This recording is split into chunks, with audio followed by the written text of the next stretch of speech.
Hi everybody, welcome again to the Yeshiva classroom where we're on every week at this time, and we want to try to bring you the beauty of Torah and of Judaism. Where do we begin? You know, today is being recorded on pre-recorded on Wednesday, April 13th, 2022, which is a few days before Passover. You know, you mentioned the word Passover. You know, that word is taken from the Torah, where the houses of the Jewish people were dabbed with blood so as to show the angel to pass over the houses of the Jewish people and destroy the firstborn of the Egyptians, which was the 10th plague. Now it's interesting to note that it means pass over the Jewish people and destroy the Gentiles. And that's how life is in general, because the Jewish people are the firstborn son of God. In Exodus chapter 4 verse 22, Bnei Yisrael are my firstborn. And he passed over those Jewish people so that they can continue to live and practice the laws and way of life of the Torah, to give us perfection or holiness when we return to our Maker after 120 years. But it says pass over, and that means to pass over the disloyal nations who have corrupted us throughout the ages. And we're talking about the country of Egypt, which was destroyed. And we don't know anything about them anymore. It's not the culture that we have today in Egypt, but it's the past culture of the time of the exit from Egypt that is no longer. And so it is with all our distractors and all our enemies. We don't have Rome like the Romans who lived in the time of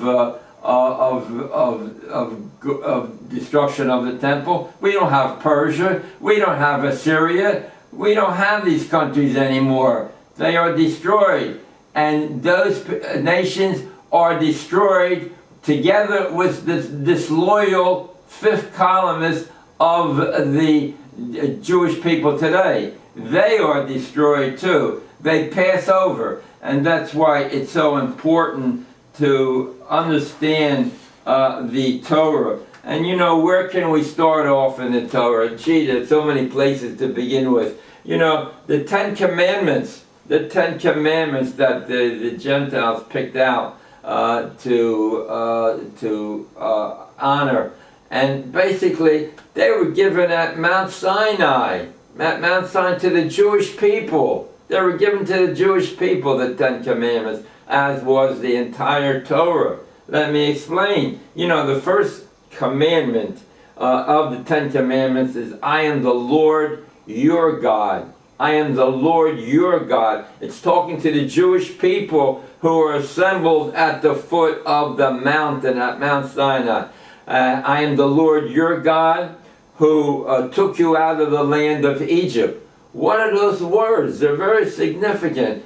Took you out of the land of Egypt, meaning that God is able to come and work with people, with the Jewish people especially, to help them and to understand the principles behind Judaism.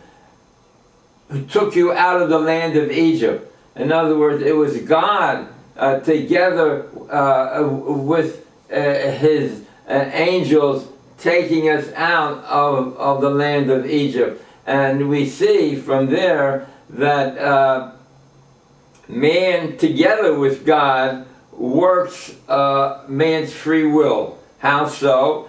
You know, a man has the ability to choose between right and wrong, but only God determines if that act will come into fruition. In other words, you know, Abraham, the first Jew, was chosen by God. He was chosen by God to have his descendants live the way of the Torah. And that's why it says, you know, you should copy these phrases down, because I'm going to give you several of them during the course of this teaching. And basically, it's in Genesis chapter 18, verse 19, it says, I am the Lord your God. Again, let me go back. In chapter 18, verse 19, it says, I have chosen Abraham because I know that he will teach his children and his household the ways of God, of charity, kindness, and justice. For I know that Abraham will teach his children and his household the ways of God, of charity, kindness, and justice. So it begs the question, well, how does God know what Abraham is going to do if God already knows what is happening? Where is man's free will? You know, so basically it means that free will, you know, right away from the first commandment, we can learn free will. Free will. Man has free will. He can choose whatever he likes, whether good or bad.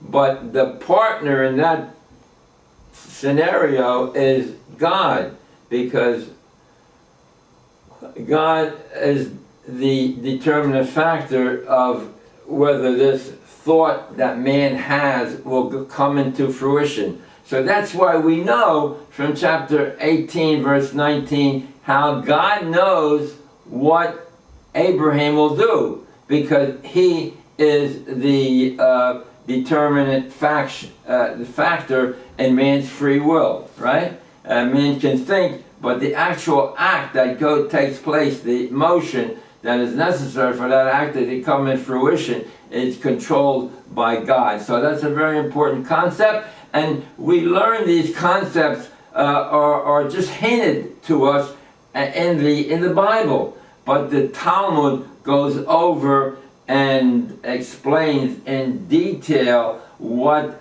these particulars are. So, you know, you can catch us anytime, Yeshiva Classroom, on the Google search, Yeshiva Classroom. That's all you need. And type 455, tape number 455, which is the latest tape. This is a telephone number if you want to speak to us personally. Ask for Tuli regarding anyone who wants to learn Torah. But right now I'm going to talk about how we prepare ourselves for the coming week, which has a portion of the Torah. And let me just tell you that this paper that's found on your newsstands free in the Five-Town area of Nassau County, where you have these periodicals given out in front of the door. They're just stacked there. Call Save, Gourmet Glot, Seasons, many places. These papers and other competitors have their papers piled up for people to take.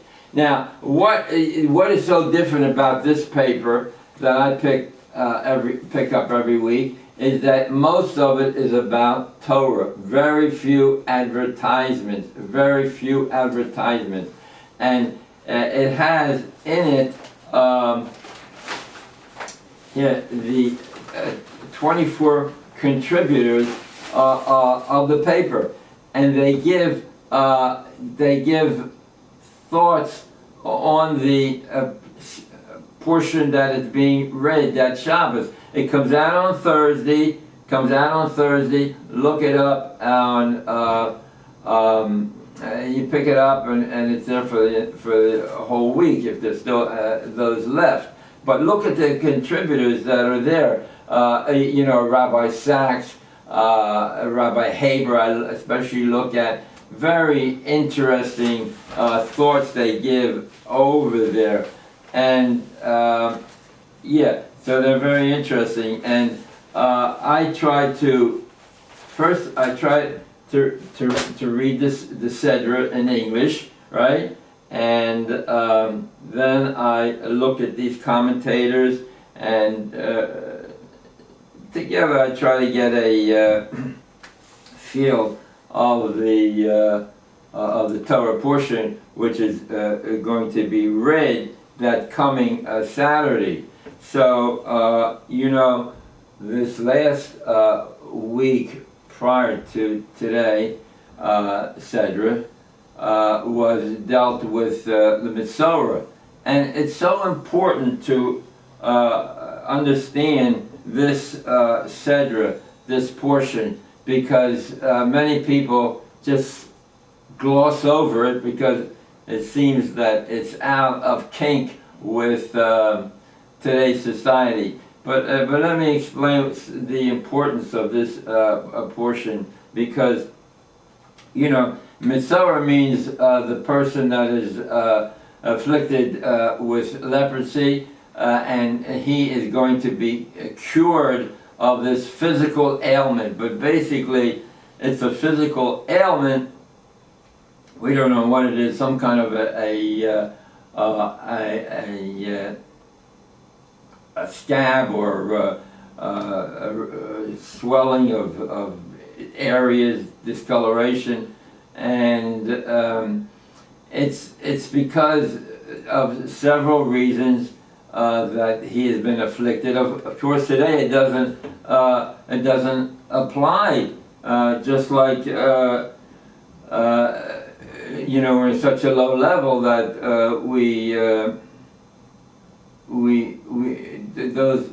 those miraculous afflictions or what have you are no longer applicable. And the same thing with the sota, the woman who drank the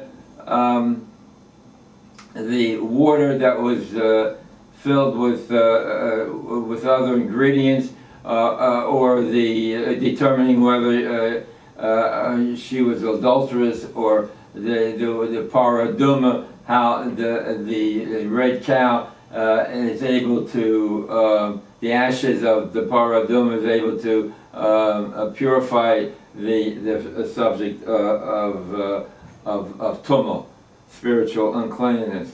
So the point is, we're going to concentrate on Mesorah, and basically, we bring out, which is lashon hara, or evil speech, speaking bad about someone, even though it's true, but you're speaking bad about someone. You have to temper your words with understanding. And here, in this case, we can bring out the Joseph in the Bible, Joseph HaTzadik, Joseph the righteous one, who was one of 12 brothers, who was fathered by Jacob, and he was out. Excuse me.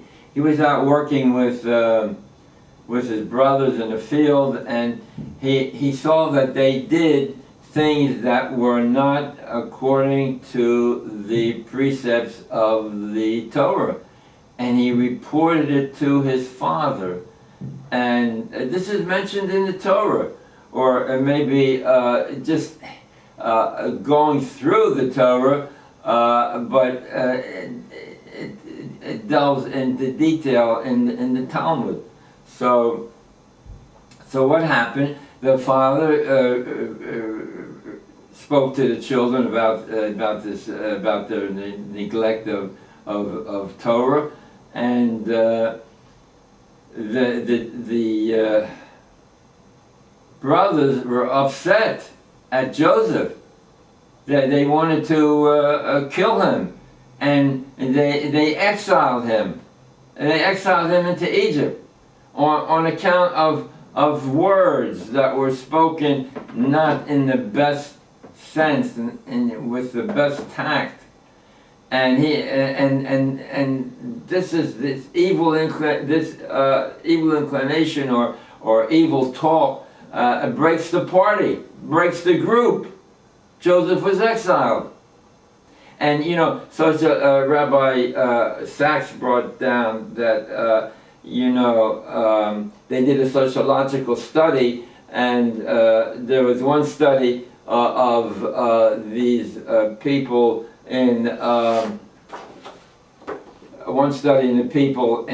these islands off of in the Pacific, where these islanders met ever so often, and they continuously met. The same people came, and it came to the same place every year, what time or whatever it was, and they were always there. And they wondered what kept them so cohesive that they should return ever so often. And the answer was that they found out that when they got together, they were not critical of one another, but they only spoke of small talk of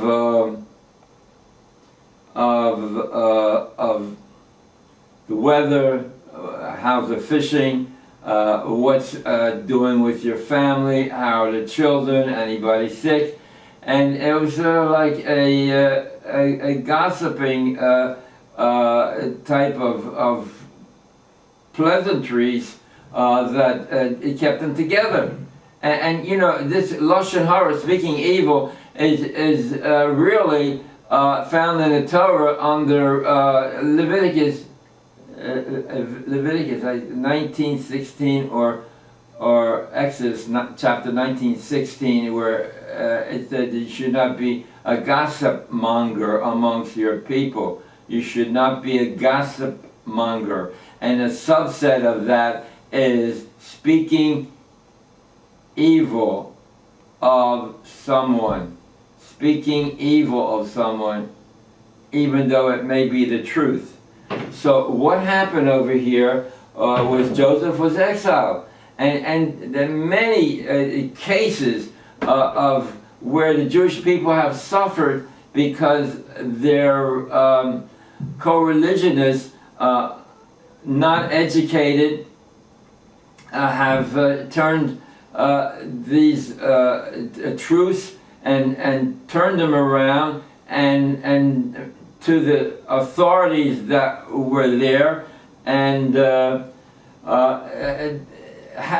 were eventually exiled. And in France they burnt the Talmud, and in Spain they exiled the people. In Germany, Pfefferkorn, the apostate, right? He was a Jew, but he took the words of the Torah and he gave it to the German city-states and had the Jews expelled. This is what the Talmud teaches. And we have Donin in France, another apostate, and in Spain you had Pablo Cristiani, another apostate, who took the words out of context, and eventually they were expelled from France in 1492.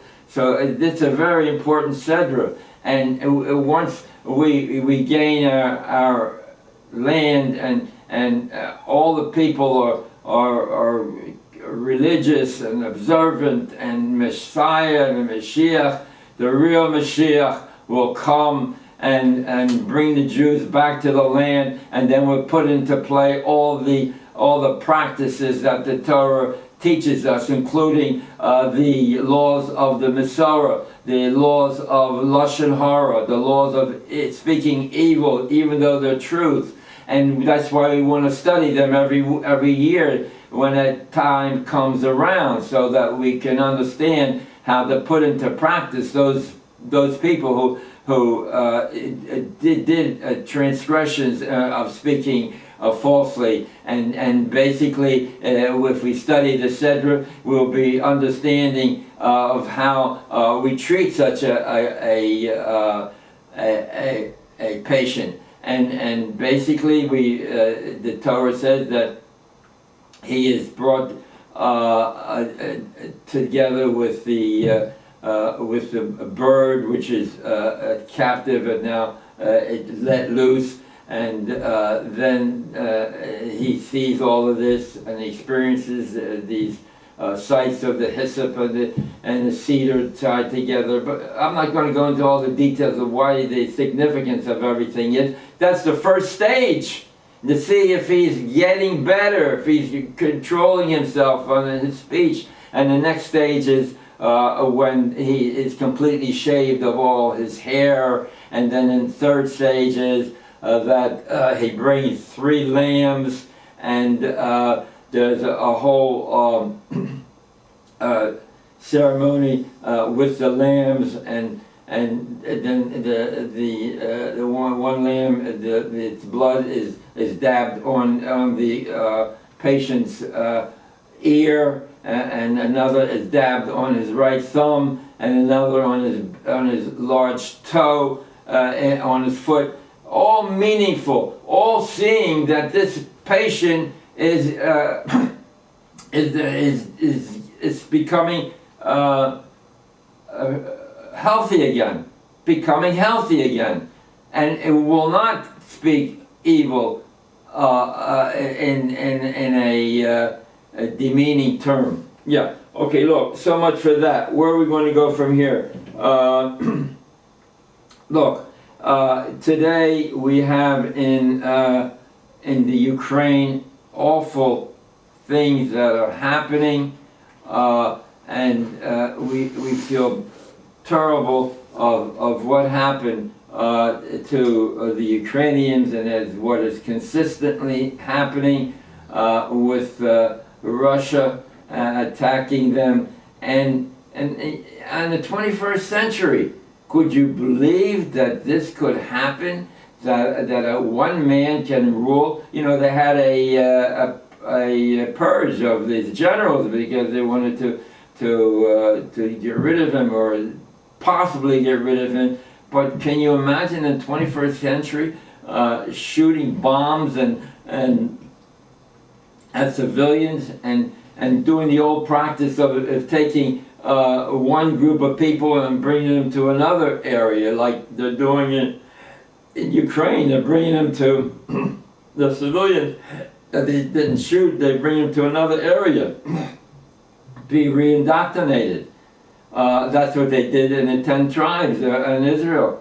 They took them out and brought them to another area, and brought the Samaritans to Israel. And you know, that's another story in itself. But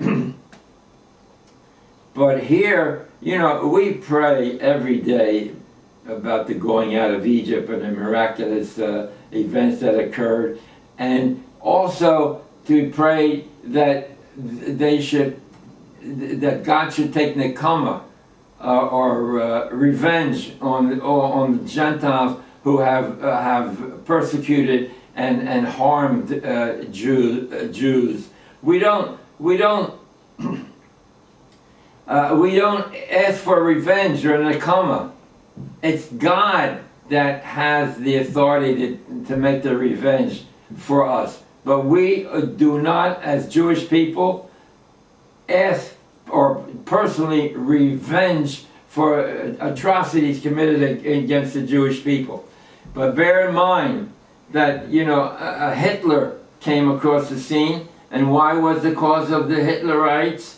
That's because the Jews went away from the Torah, and they went out of bounds and converting and believing in a man God en masse. And so those righteous people, he took all at once, so that they will have the Olam Haba, the real world that we're here for, to prepare in the anteroom so that we may enjoy the feast. Prepare in the anteroom. This world is the anteroom. And in Ukraine, we should remember that it's God that's taking revenge on those Ukrainians. But they weren't there when the time of Baba Yar. These Ukrainians, there were 33,000 Jewish men, women, and children were murdered, machine gunned in 2 days. There are eyewitnesses' accounts, and the witnesses said they didn't speak German; they spoke Ukrainian. So we're not taking revenge, but God is taking revenge for hurting the people. But they weren't there. Yeah, but those Jews that were killed, the children and young adults, never had families. So here, their families, they were not able to marry or produce children. But here, these children, that these Ukrainians, murderers, who did in 1942, putting up a pit of 33,000, run after, pushed into layered on top one of another, machine gun, with German Shepherd dogs pushing them, and SS beating them.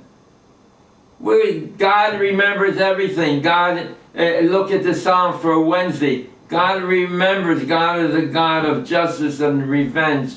But the real justice and the real revenge is in the next world, where we have a chapter in Deuteronomy chapter 32-39. I wound and I heal. I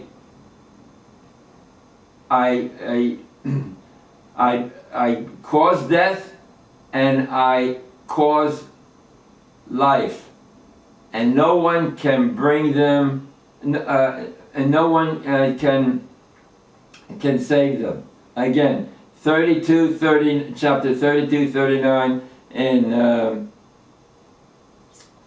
in Deuteronomy. I bring to death, I bring to life. I wound and I heal, but no one can save them from my hand. No one can save them from my hand. Yes, those evil people, Hitler and his ilk, were brought to power, and they still are by God, but they are still responsible for carrying out these acts. Yes, we are the people of the book, and we are the people of the deed. We are sending ambulances and medical supplies to the Ukrainians to help them as best that we can, even though the United States, with the UN ambassador, who is it, Thomas Greenfield, pressuring Israel to condemn Russia, for their ugly, horrific crimes that they are pursuing, so that America will have complete authority over Israel, because then they can't go to Russia, because now Russia it lets the Jewish people go into Syria and bomb Hamas and ISIS over there. So that's what the Biden administration is up to, just making it evil for the Jewish people. And because of that, they're going to be we're going to pay the consequences. Right? It says over there in Bereshit, Genesis chapter 12:3, chapter 12:3.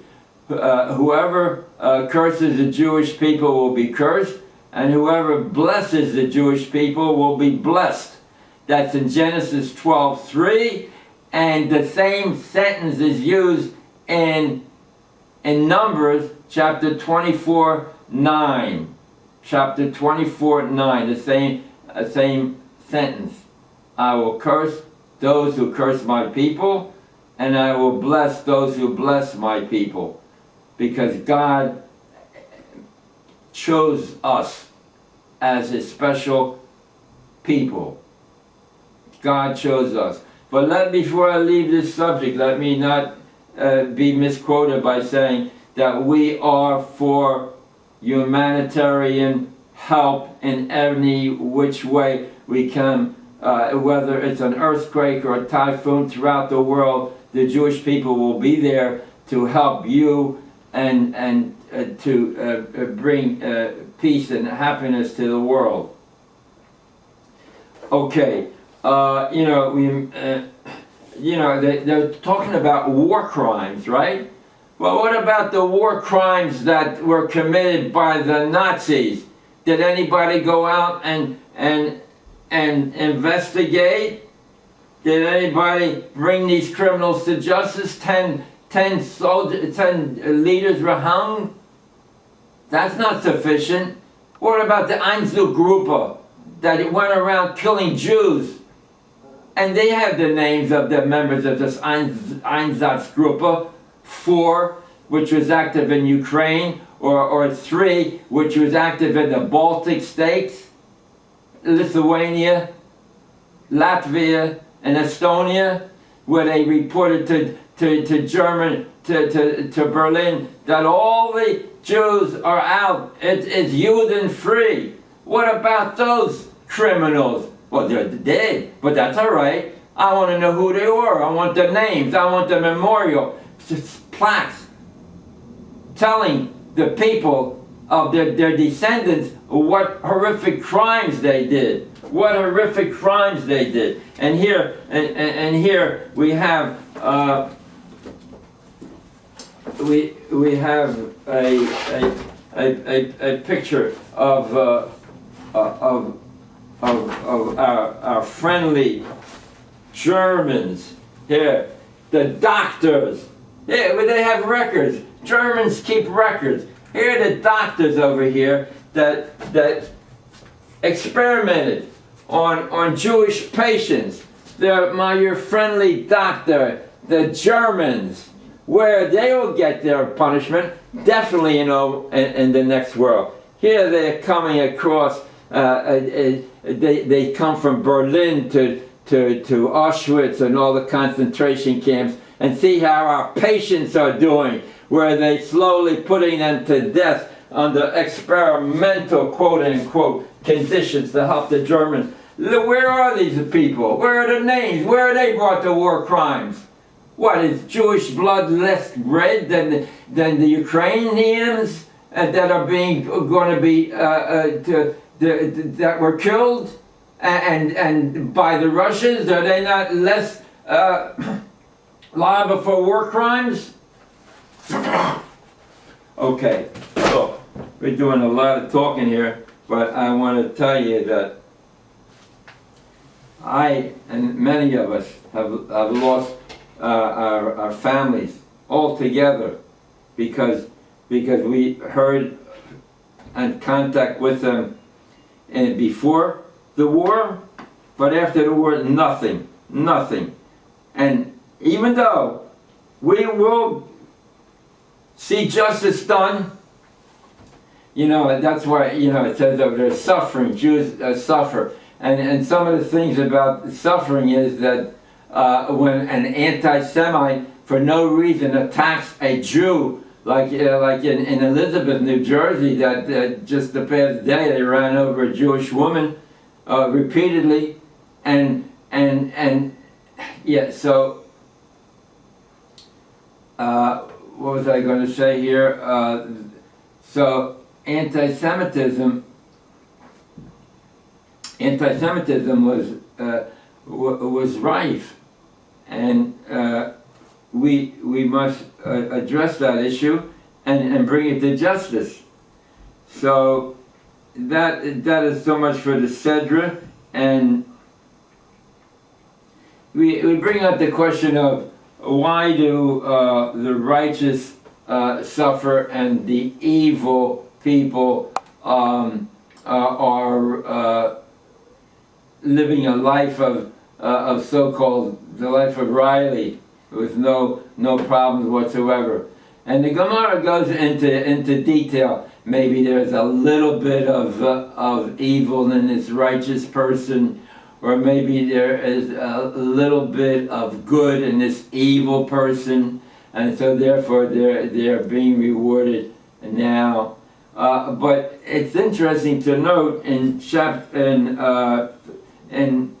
Exodus chapter 34:19 that I will show favor to whom I will show favor, and I will show mercy to whom I will show mercy. So it's not only deeds that happen, but it's God who will determine whether it goes by His standards and showing that He is merciful even to the evil perpetrators. So the main thing is we have to learn ourselves. We have to learn ourselves, and the studies show that many of the graduates of day schools and yeshivas are not observant as they grow older, and that's because of a couple of reasons. You know, God made man.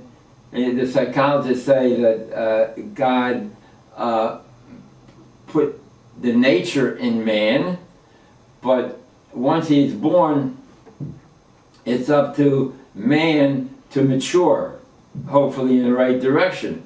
And so that's what it is in Judaism.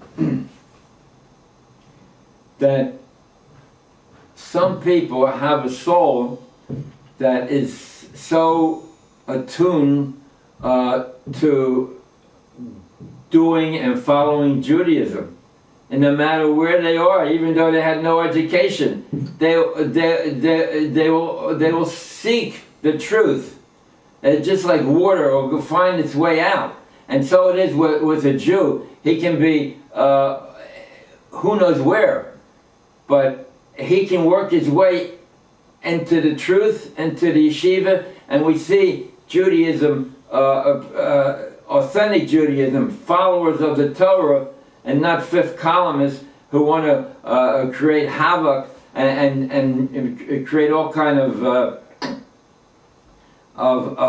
new religions. You know, Reform in America, it was in the early 1800s. You know. And they just threw everything out. They just changed, move with the culture, with the times. You know, this is in style. Fine, it goes against Judaism. No, it's not important. Judaism is not important. So it was like in 1880 they had a convention in Cincinnati, the Hebrew Union College, which today on the internet, Oretz, I saw that they no longer give degrees in ignorance, quote unquote Judaism. So yeah, they get degrees in ignorance, and with that degree they want to make their congregations ignorant.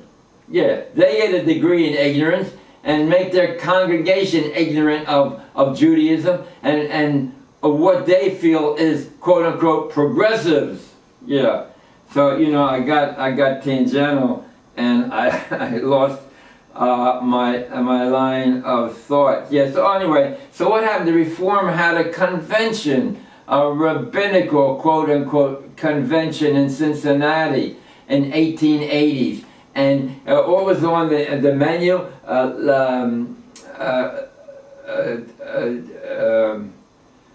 They had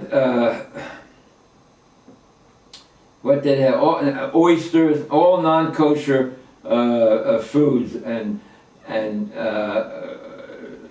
what do they call those things? Not grasshoppers, but frogs legs.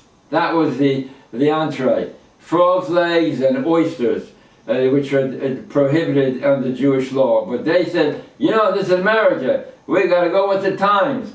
But some of the people said, "Hey, that's too far. That's too far for us." So they were branded conservatives, right? And today we have the offshoot of the conservatives. Make you feel good that the rabbi, the so-called rabbi, is saying that it's okay, it's permitted.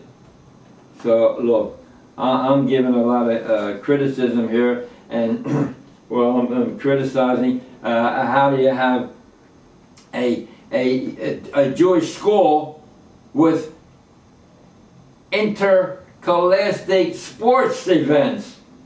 You have schools that this school plays this team, and that team plays another day school, and they have great uniforms, and they have coaches. They hire coaches, yeshiva money, and then the coaches they have to have practice. Right? You have to look good. You have to practice the plays, and this is where are they going to learn? Who's going to learn Torah?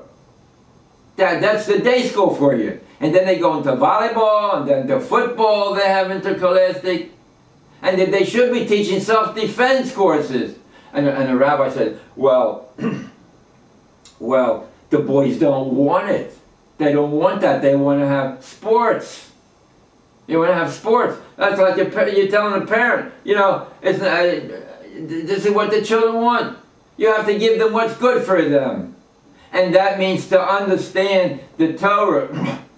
And if you don't get you don't get it, you don't have the inclination, the zitzfleisch or whatever, then you have spend on private tutors.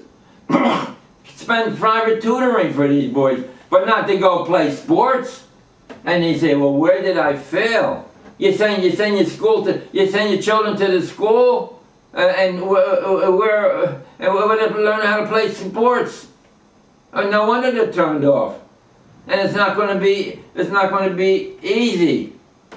Some people it's going to be harder for, but you got to put time. And that's why I want to tell you what I do, and that's what everyone should be doing. Working for the next world, right? Working for the next world. And that's becoming holy by doing the mitzvahs.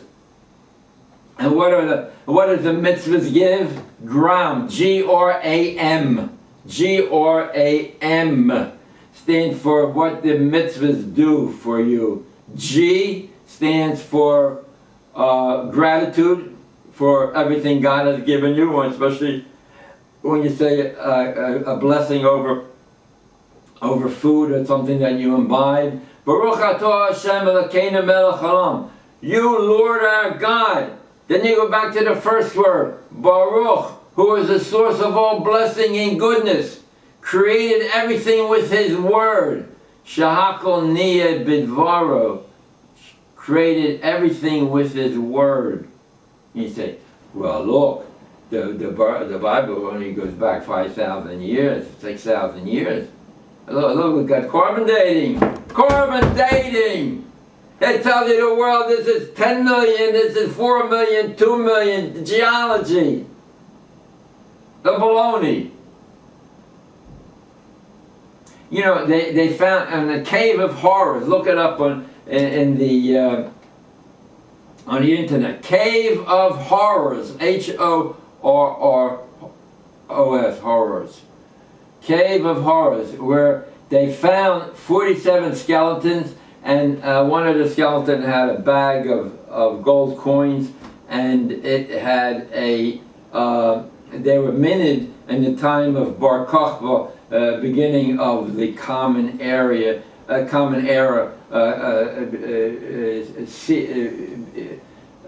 before the Common Era, right? It started at the God-man's death, who was circumcised, who was born of a Jewish mother, but was fathered immaculately by a god, and he celebrated his birthday on his birth, which was a feast day, and then 8 days later he was circumcised, and now they don't want to believe in any circumcised individual, but their man god was circumcised. Yeah, so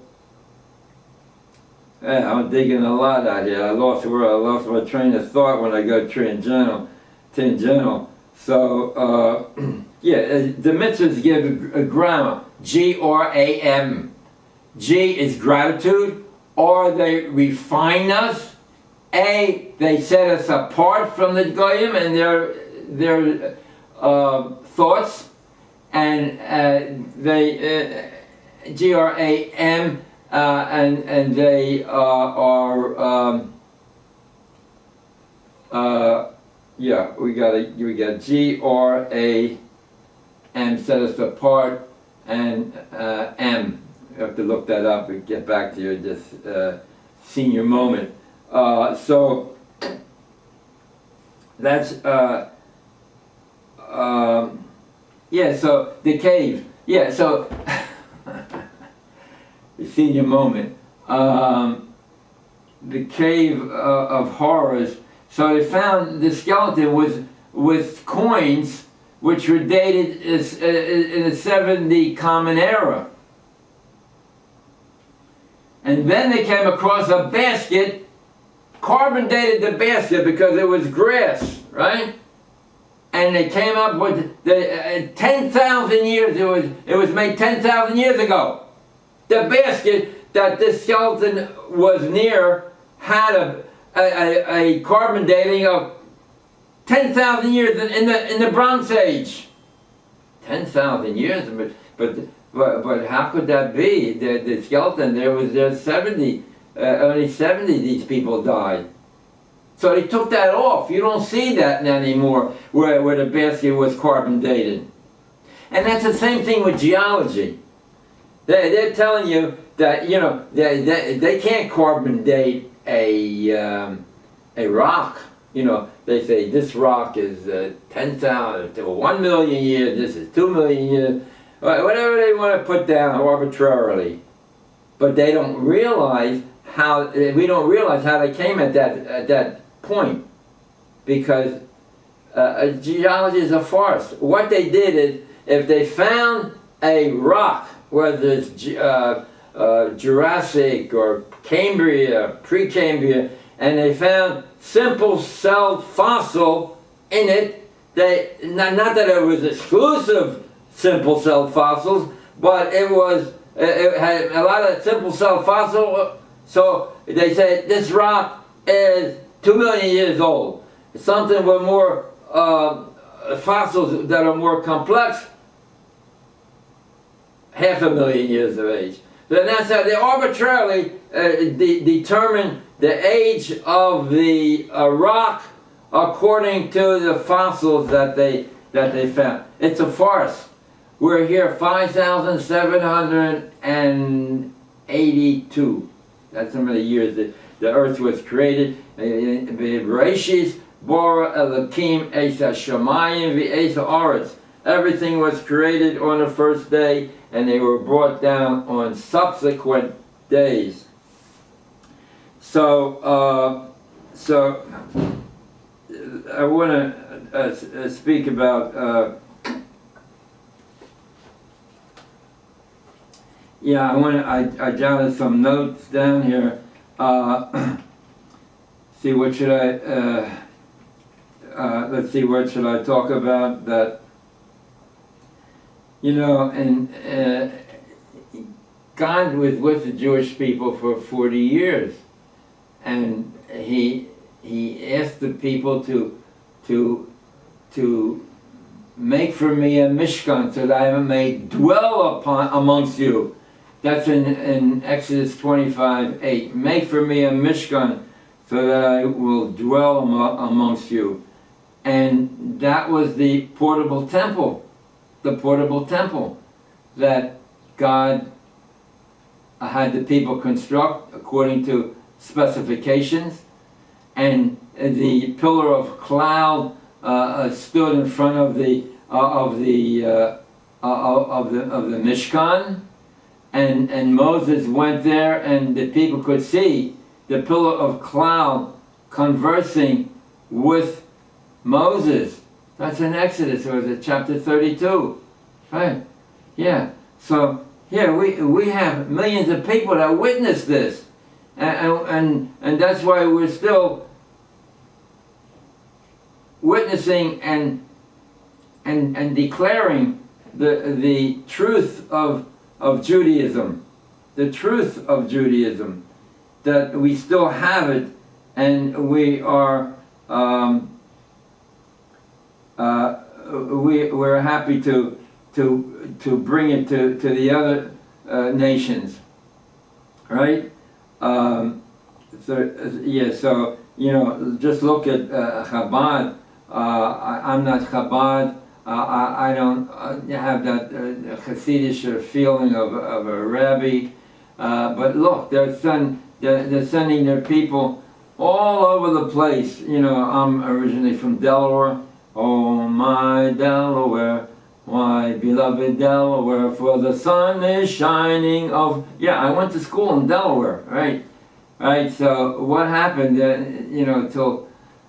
I used to daven in this little shul, and we had such a beautiful time. I was the only kid there, and we had such a beautiful time with singing nice melodies on Shabbos, Friday night, and we had cholent that was never ever made again, like Mr. Davis of Shalom, or there's another shamus there also, I forget his name. They made that cholent, and we ate together, we learned together. That was in Wilmington, Delaware, until there was no school system, and the kids went away until Chabad came down, and they little by little they're building up the people by welcoming centers, which is important. But I want to go to the right meat of the crux of the situation, and that is to learn everyone. We're a kingdom of Kohanim. We're a kingdom of priests. Every one of us is a priest, means that we should learn. In 19:6, chapter 19 in Genesis, verse 6, it says, what does it say over there? If you observe the covenant and listen to my words, God is speaking. If you observe my covenant and listen to my words, then I will make you a kingdom of Kohanim, where everyone is a priest, where everyone knows the law, where everyone is so happy, enjoying enjoying the study of the Torah. You want to say, well, how come, if they're so smart, the Jewish people, they're really observant, knowledgeable people, how come they're not into the business mode or into the professions? And you do have some, but I know personally, I could have made, I could have been a millionaire, and it was, I'm not trying to joke or anything, but at that time, I said, it's going to take away, I said to myself, it's going to take away from my thoughts of the Torah if I have to think about this business. And that's why the Jewish people, the rabbis, the heads of the yeshivas that are teaching, I like to see what they teach. I like to see the curriculum that they're teaching. Open your curriculum up to the general populace. But I remember that I said, this is going to make too much time away from, my thoughts are going to be turned away and I could have been a millionaire. I mean, I don't know what could have happened, but it was a path. But I said, down deep, I came so far, and I'm not going to let my people go, and I'm going to try to succinctly bring Torah to the people. You know, I tried to get into the yeshiva, into the yeshivas over there. When was that? In the 59. You know, I'm not trying to be humble or anything, but I'm not smart. I'm not smart. I persevere. I know when there's a truth, I persevere. And where did I go? I went to, bottom line, I was rejected by Chabad, right? They don't have facilities for me. And that was in 1959. I went to YU. I went the same day. I went up, and it was very informal there. And I went to a class, and the rabbi said, "Let me check your records," and he said, "No, we can't accept you." So then I went to Rabbi London's yeshiva. That was very poor, but it had a lot of good deeds. I didn't realize what the Talmud was about. And I started at a high level. I never got anything, so to speak, but I learned a lot of good deeds to do. But I'm still connected with the yeshiva. Their nephews that run a similar yeshiva in Brooklyn, 2102 Avenue T, like in Thomas, right? They take in all the homeless of New York is found in that place, 2102 Avenue T. They take in all kids that were not accepted by other schools because they were crippled and they couldn't get insurance for whatever reason. So yeah. So what I want to tell the people is, look, it's not about me. It's about you. It's about saving the world. It's about your job in this world, the Jewish people. Get the art scrolls, linear, Talmud, brachos, it's called blessings. You buy it, I shop at Z Berman bookstore on Central Avenue in Cedarhurst. Get one of these things, they're so interesting. You do 3, 4, 5 words, you do the footnotes, and then I have, I do this, you know, and you see on TV, nice shiny books. My books are beat up from where I get an art scroll to all the 24 written books. This is on ideology. Rejoice, O Youth. You have to get that. Get it at Z Berman. Rejoice, O Youth, the cheapest place in town. Rejoice, O Youth by Rabbi Miller, but he got this. He wrote these thoughts down when he was at the yeshiva in Slovakia in Poland, pre-war Poland, where he got this from Sinai. These are ideology, linear. Behold the People gives you a synopsis of all the 24 books. Don't have the 24 books of the Torah. So where am I? I don't know. Who won the ball game? I don't know. So that we have. Look, the 5th column is Ben and Jerry. Keep up the boycott of Unilater,